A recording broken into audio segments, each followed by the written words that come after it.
Good morning and welcome to the Learning Pro Live. My name's Cath Ellis and I'm a freelance learning designer from Melbourne, Australia. And this is Ask an ID. So this is an opportunity for you to ask me anything. Ask me anything about my freelance journey and I will give it a whirl. I'll pretty much give anything away, maybe except for my PIN number. So today we are having a chat about prototyping, or at least that's what was decided at the end of yesterday's session. So let's see who's online. Oh, we've got my good friend Amanda. Good morning, Amanda. I've had about 3.5 hours sleep. I was watching the inauguration, so I'm very excited. The deed is done. Joe Biden is the president, and I feel a sense of relief and excitement watching people all around the world, you know, my friends in the UK kind of celebrating this event, my friends in Australia sat out watching it. It really is, I think, a turning point and an exciting time in the world. So yeah, that was me watching it. So a little bit rough this morning, Amanda, but anyway, you know, I'm here and I'm all good. So we're trying to do a session every single day, Ask an ID, and it's basically, I feel, just a great way for me to offer, well, look, you know, I learned just as much from it as you guys do, but to offer a platform to talk about different topics. And I thought prototyping would be interesting because it's something that I do a lot of. Now, Amanda, I'd love to know, you know, what do you use to do your prototyping? I'm pretty sure I know, but, you know, if you do mock-ups for clients, certainly one of the stages for me when I'm assisting a client with a project, you know, I do my learning strategy first, then I will do a visual mock-up along with a course overview. Then I go to storyboard and then I go to build. So for the prototyping, that's where I really start letting the client see exactly what it looks like. And, you know, over the years, I've worked with people who do different things. So, for example, when I worked at an agency, they would do a pretty significant visual mock-up. And for me, I felt like the client really, there was no questions. The clients really understood the aesthetic and it really helped in the process. Whereas I've worked with others that didn't give the clients a visual mock-up and they really focused significantly on it. So, you know, the other day I had a chat with someone and they said, I just went ahead and did the build because I felt the client needed to see it. And it's absolutely fair. And sometimes we are in a situation where it's really straight up what a client needs and we just go ahead and do the build. Let's see what Amanda's saying. So she says, I do a mix of Adobe Illustrator and Adobe XD. So you're right on the money there with what I do, Amanda. I also use Adobe XD to do my mock-ups for clients. And Amanda, how much detail do you go into? Do you stick to that visual mock-up, or, you know, how do you do the handover? So, for example, during COVID, what I've been doing is doing my visual mock-up, and Adobe XD is great because I'm able to share a live link and let the client basically go through it. You know, they can leave comments if they want to. It's a bit like the review tool that's in, you know, Articulate Storyline or a lot of these other authoring tools. So what do you do, Amanda? And for those of you who are also tuning in, Let me know. What do you use for prototyping? Do you find it beneficial? When don't you use prototyping? I've seen people do a number of things, and I try to, once I get down the route of doing a prototype, and I might even show you an example of a prototype if you think that's going to be useful. I know we've got a few people tuned in, so jump in on the conversation, guys. It's Ask an ID, so I don't want to always be chatting, but like I said, I'm happy to. When don't you use prototyping would be a really good question. Now let me see if I can bring up Adobe XD, and I might actually show you an example of a prototype that I've done in the past. I've recently reformatted my computer, so I'm hoping I'm going to have it at hand actually. Let's see what I've got.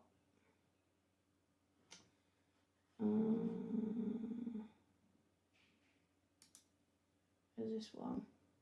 Let's see.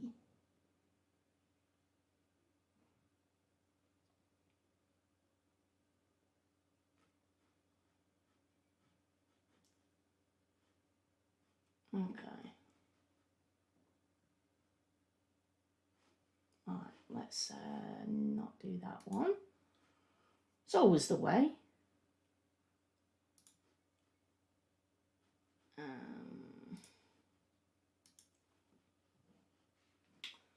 It's always a lot easier when I can see it. It's oh, here you go. We'll use this, shall we?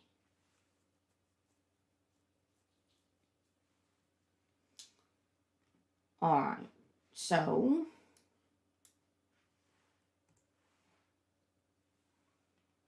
let's see if I can open this and share this.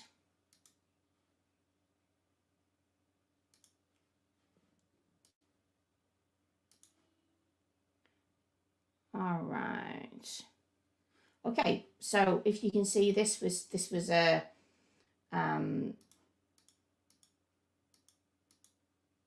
now the font hasn't come through here.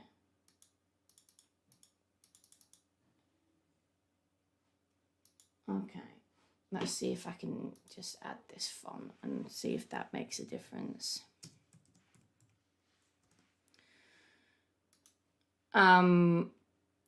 So this was a little module that I did.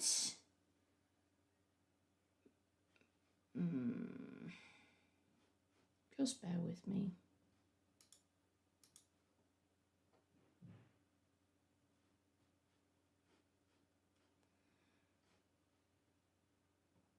Well, that's well, it's not showing the font, which is a shame, because the font was really, really cool. So I haven't got the right fonts in here. See, it's not a true representation of what this, and it's not going to be aligned properly. Anyway, it doesn't really matter. So it gives you an idea of what I kind of did for the client. This was just a COVID-19 module. And what's nice about it, or what I like about prototyping, is you basically, if you've got weird shapes, Adobe Illustrator is really nice. Adobe XD, well, I suppose you could say Adobe Illustrator as well, is really nice to render some of these shapes out as PNGs and apply them into, so this was, for example, an articulate storyline module. And this really gives the client enough confidence that the direction is we're going in the right direction. Amanda has said, after I show the client the visual design approach options, then I develop the prototype in Adobe XD, so they have a play around and comment. similar to your process.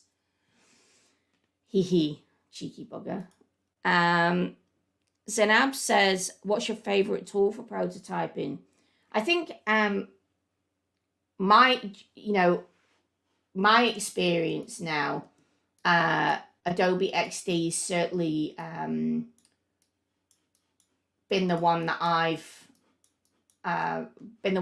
been getting the most out of.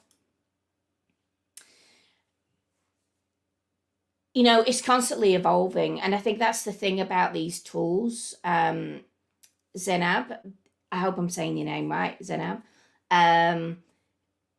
There's new tools that come out all the time. Years ago, there was mocking up tools. Oh God, I can't remember. Was one not Boomerang?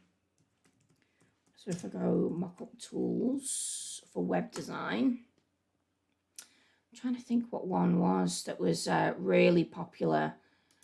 Now you've obviously got things. Oh, Balsamic, that was it.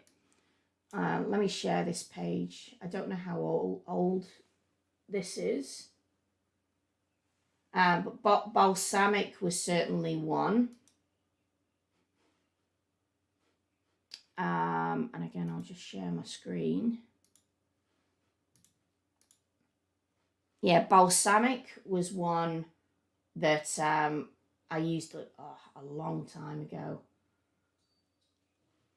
And I think that, so I think this is actually a paid product. Balsamic. Let me show you what it looks like.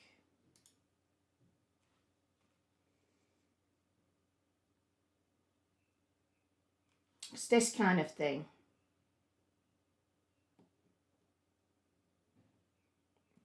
So it's boxes. Some people, I think some people still use this kind of model. Oh, it's not showing any images. Balsamic examples. Yeah, so let's have a look.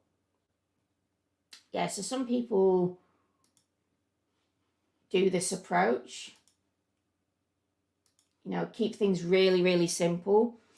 I'd love to know your feedback as well. How, I find that if I still do this for a client, they're still so focused on images and colors and things like that. But now with these tools that are out there, Zainab, I think it's just it's so much easier for you to literally apply a design system simply and be able to do a much richer prototype. What tool do you use, Zainab, when you're prototyping? And for those of you who are signed in or who are logged on right now and listening to the live, get involved. Let me know, what are you using? Are you using Figma? What other tools are you using? So I just did a little search here. I've not heard of some of these, but I've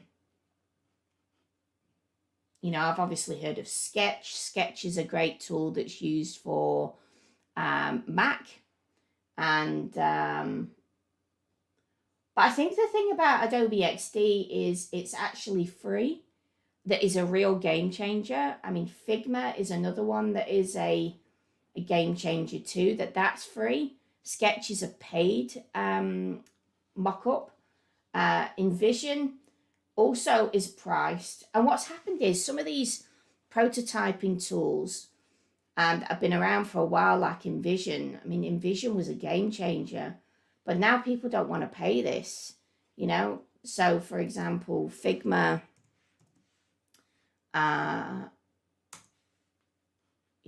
if I have a look at this, I'm pretty sure Figma is free. Yeah, so you can do a number of projects, and then if there's any more, there's a price. Jennifer has jumped in. Let's see. So Jennifer, I started using Adobe XD on my last project. I used it to show the functionality navigation rather than visual more of a wireframe. Right, very good. And she said it was great to have a reference for myself, so I didn't have to keep remembering my plans, and also knowing that I could send the client to it when they could not envision how it would work. Yeah, absolutely. I mean, what Jennifer's saying is really, really important here. So if I just show you, if you preview, you know, what you can do is you can actually, now apologize, these fonts have obviously dropped out. This isn't how it exactly looked. But you can actually set this up. I don't know why I didn't do menu. You can set it up so it will actually look like a storyline module would be very, very quickly. Basically, when you're doing the prototyping, you can see here that it's like a drag and drop. You can basically go, okay, what would you like to have the clickable item, and what screen would you like this to open to? So for example, if I had done a menu, I could take that and click it onto the menu item. Very, very easy to build out your content. So Figma is another one that is incredibly is incredibly powerful. Nicholas says, prototyping inside Storyline and Captivate can save some development time, and your SMEs are getting familiar with the whole environment. Another valid point, Nicholas. I think sometimes when I'm doing something fairly complicated and I know I'm going to need to use, so for example, you know how it's sometimes hard to do masking and things, Nicholas, in Storyline. That's where sometimes I'll make the most of these tools to do my mock-ups as well.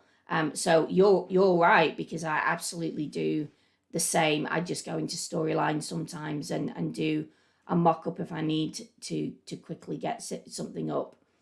And Tim says, hi Cath, we generally demo a variety of tools for the client and go with their preference. So it is many and varied. We're looking at the tool. We are always on the lookout for a standardized tool. XD sounds good. Thanks for sharing this. Yeah, no problem, Tim. I think what's great for me about Adobe XD is on YouTube. If I just go Adobe XD, there's people like, this guy's actually really, really good. He's an Australian bloke. Howard Pinsky is someone that I follow a lot, and I've really learned everything that I know from watching Howard. So he basically is part of Adobe, and he teaches how to use Adobe XD. There's other really great tutorials. So for example, there's a new function that came out recently with Adobe XD, which is a stroke and path animation. And this is all great. You know, it's fantastic for Adobe XD, but these are functions that I can't bring into some authoring tools like Storyline. So, but it's good to understand, certainly for different animations, it's great to understand what you can do with it, because I think it's helped me understand different animations and aesthetics that are more in the design sphere and how I can put them into my work. There's some great tutorials for Figma. Okay, so again, this chap is great. This is his domain. You can see here he's got loads of tutorials. Jesse is very good. Charlie Marie is very good. So if you're you know, interested in our RAN is very good. So if you're interested in learning how to do prototyping, certainly in a very fast way, you might pick up some tips here that will just get you across the line a little bit quicker. Anyone else? What else are you guys using? You can go around of using something like Envato Elements. And if I just go into Envato Elements and I put wireframing, you know, and I'm using this as an example because, you know, you might have found another kit somewhere, just going online and typing wireframing kit.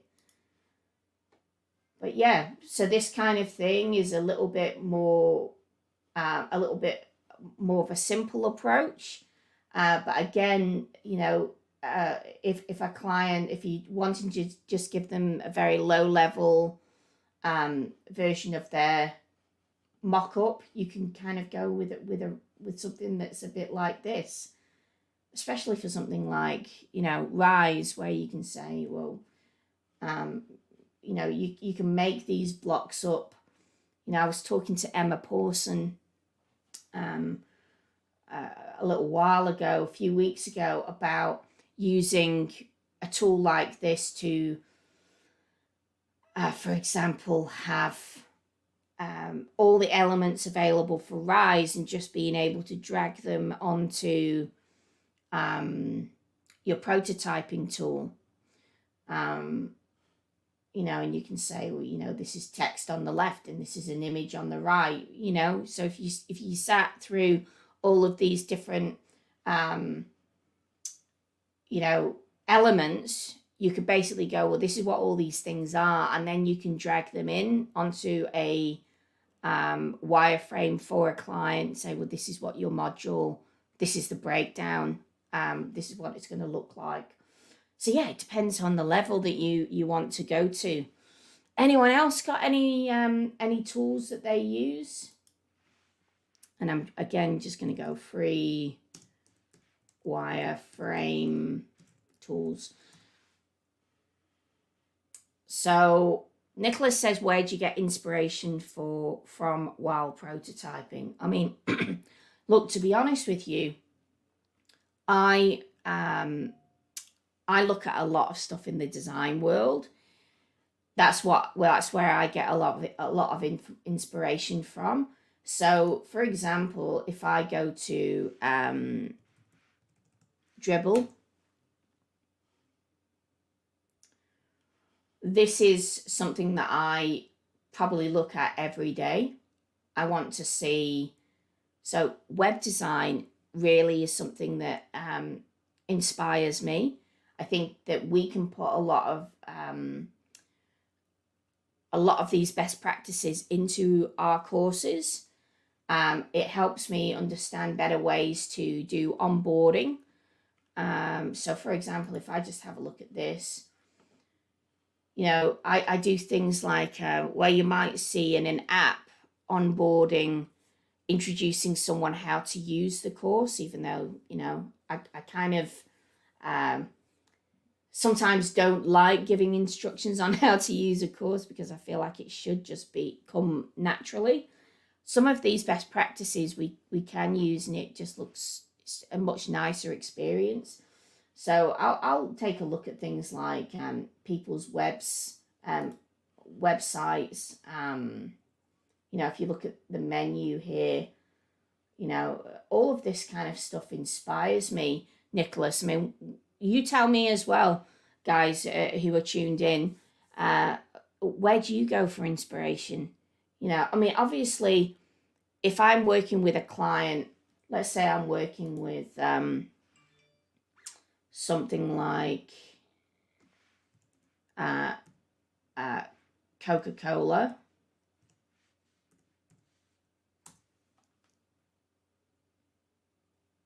Nope. Yeah, okay. So some of these brands have very, very strong, you know, rich brand experiences that you're going to need to follow. So even looking at sometimes what a website does and trying to recreate some of these things. So, you know, that's quite interesting just looking at that. I mean, I'm gonna again say yesterday I went and had a look at the White House's or actually this morning, White House.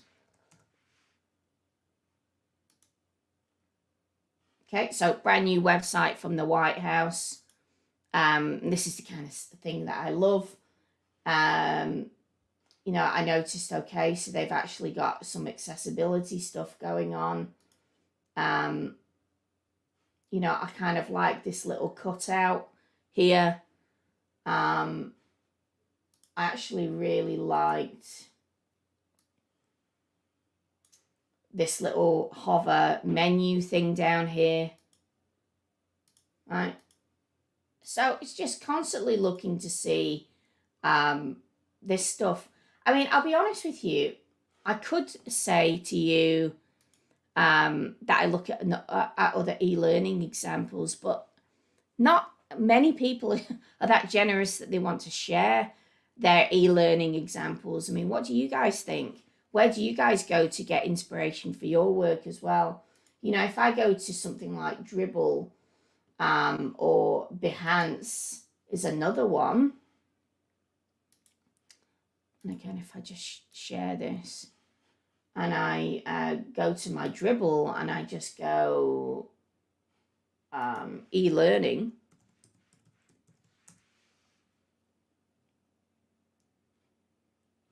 you know,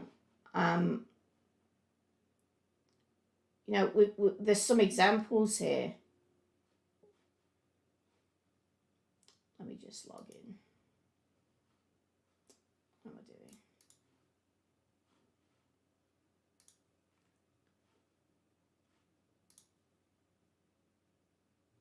Okay. So here's some examples. I mean, so this guy is obviously doing e-learning prototype. I mean, I love that, you know, but that won't be in an authoring tool like Storyline. You can't create some of those interactions, but it certainly gives you plenty of inspiration of how sexy is that. So, you know, this kind of stuff I think is great because it gives you the opportunity to look at what other, I think, web developers are a great source of inspiration, what web designers are doing. So again, you know, we've seen this look and feel before. This is free pick stories, you know. So like once you start kind of looking at this stuff frequently, see, this is all these characters. Oh, where did I have it there? Yeah, so this is where all these characters are, you know. So looking to see how other folks are formatting their content is a great source of inspiration for me. So, you know, again, knowing that you can jump onto free pick even with a free account and do some mock-ups is, I think, you know, great. You know, I'd even go so far to say, if you're new to this, try recreating some of this stuff. You know, it really, it's really the way that I learned how to do things. Sometimes it's as simple as just taking something and tracing it. So, you know, if I, for example, said copy image and I go to a new, let's just go to something like this. All right, and I'll go, let's try and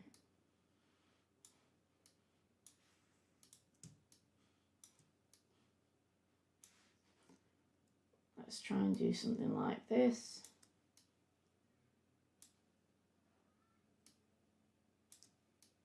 All right. You can pretty much, yeah, that's about right.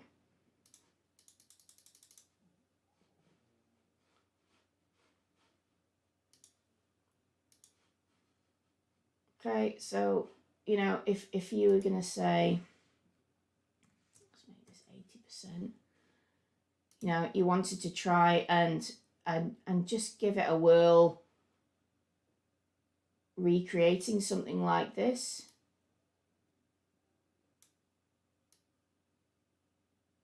You know, you can basically start doing stuff like this, right? And all I'm doing here is kind of lining this stuff up. You know, so it's just learning. And I think what I get more out of any of this stuff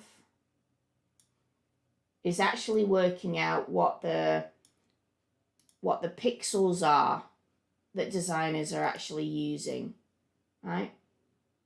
And what I mean by that is, you know, the padding that they're using, the font sizes.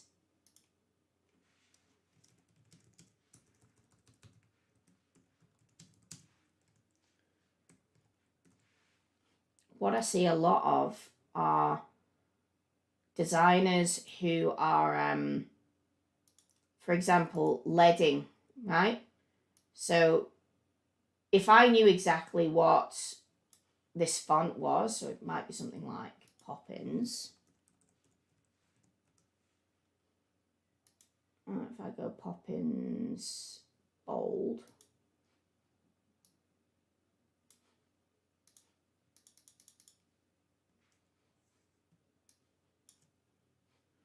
what you can sometimes just, what it can help you learn to do is learn how to do better kerning and how to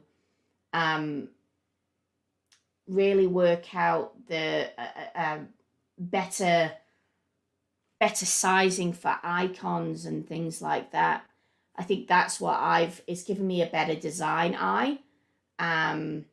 You know, to even be able to work out what the radius is. So it's likely that this was probably a 40 radius, because, you know, 41's a really weird number. So this is the kind of stuff that I do. It also gives me more confidence picking hues, right? Hues of colors. So I've shown you this before, but I use this little color picker, and it allows me to kind of hover over things, go, okay, well, that's that green. You know, again, I can just use it and, you know, say, okay, well, that's that yellow.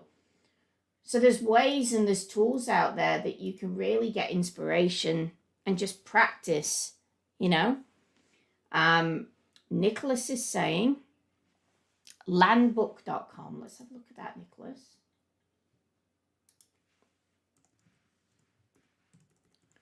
Landbook.com.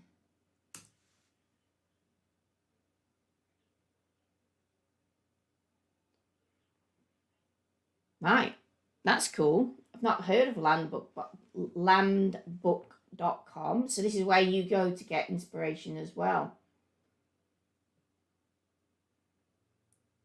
Awesome, that looks really funky.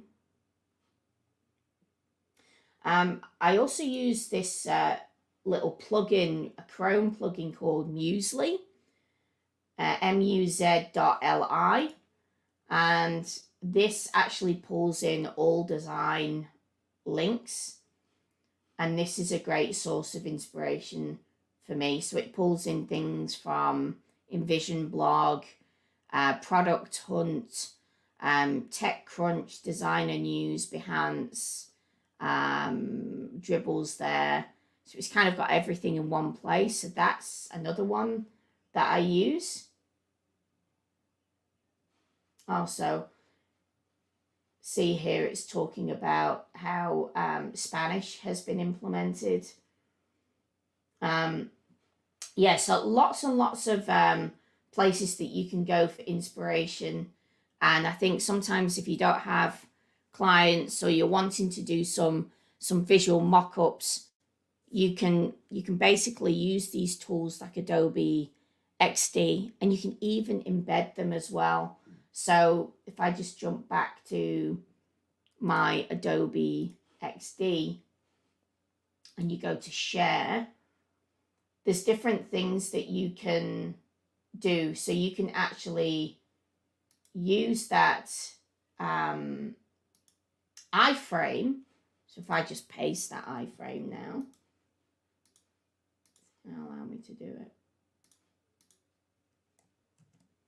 See, that's an iframe. So you could actually embed it into a portfolio, and you know, you've got a working version of something instead of you putting a storyline file up. So there's lots and lots of different things to do. Now, you guys have been quiet again, but I hope that this has been somewhat beneficial. I'm going to wrap today up. What would you like to talk about tomorrow? I'm trying to do this every day, at least half an hour, give you guys an opportunity to jump on and for us to just talk about different things that we're doing. I was thinking about talking about, as far as on a freelance journey, talk about maybe tools that we use to do quotes. If you'd like that, I can focus on that tomorrow. If you guys are tuning in and you haven't been involved in this live session, but you're watching again in YouTube, put in your comments below any kind of prototyping tools that you're using. What are some of your best practices? I'd love to know. Also, if you'd like to know, if you'd like me to talk about a specific topic tomorrow, let me know too. But I think that I'll go ahead and just talk about quoting tools. Zenab said the site you showed, the shows the samples of prototyping was Envato. Spell again, please. Yeah, so there was a few of them. There was Dribble, which is DRIBBBLE. Okay, I'm just putting it in the comments. It was also Envato Elements. And you can watch this again on LinkedIn, Zenab. So don't feel like you can't watch this again. You can scroll it back and watch it. So there was Envato Elements. There was Muzakli. We've, of course, got Nicholas's Landbook, which was a great example. And there was also Behance. So you've got a few things there, guys, that you can go and you can have a look. And I'd suggest, you know, going and looking at different designs and working out if you can maybe try recreate some of these elements that are in there, or go and look at a website that is inspiring and go, you know, I love that little start menu that was on the bottom left-hand corner of the White House website. How can I recreate that? You know, even looking at the animation of the swipe that comes in, how can you recreate things like that? But of course, we are talking about prototyping, but I even go so far to talk to the client about how the menu is going to work, the different animations. Some people don't like, you know, things that are overly that are too crazy. I find less is more. Thank you, Amanda. She said, thanks for an awesome session, Kathy. I gotta go. Good vibes. Cool, mate.